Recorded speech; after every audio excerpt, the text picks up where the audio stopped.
Hey, who do I have? I have the best hitter in baseball right now. I got J.D. Martinez here. Now, Al, Greg, Pedro, he was hot at me, man. This has been a long talk to get him in here because he was not happy with me this winter. So, J.D., man, you still mad at me?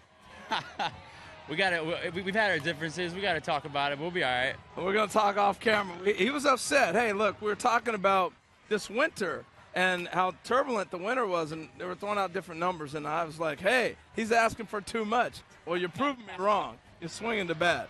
So we'll get to that. I don't want to bring that up. But, hey, let's talk about Boston.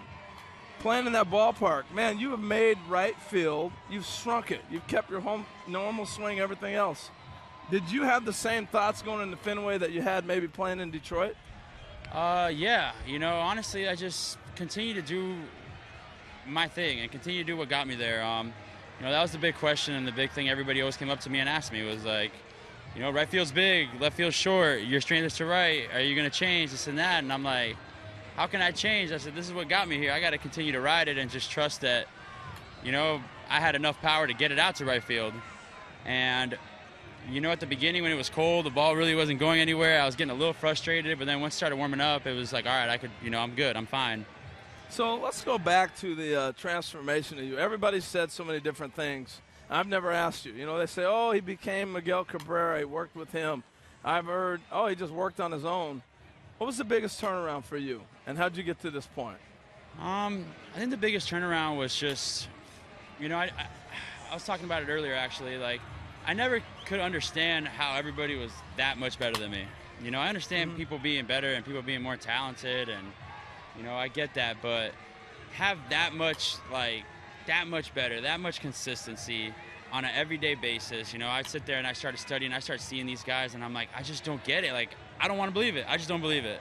Like, so I just dove into it. I'm like, you know what? Let me dive into these swings. Let's just see what's going on, because I do things a very unique way.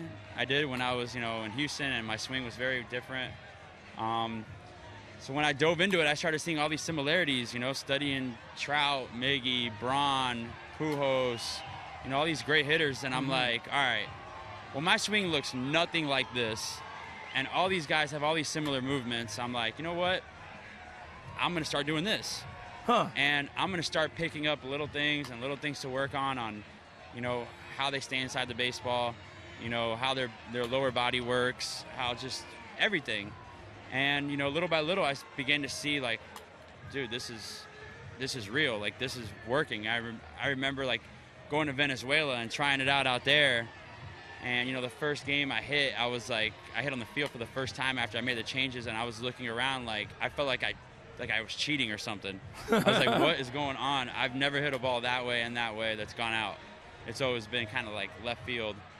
So once I started making that, that was it. It was like a domino effect, It kind of just kept going.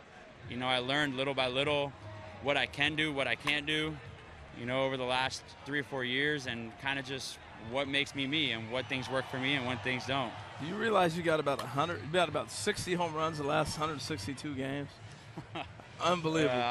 It's awesome. It's been fun. Nice. Okay, Greg. If I'm not here, that means JD took care of me from this winter. So if I'm back, you'll know we worked it out.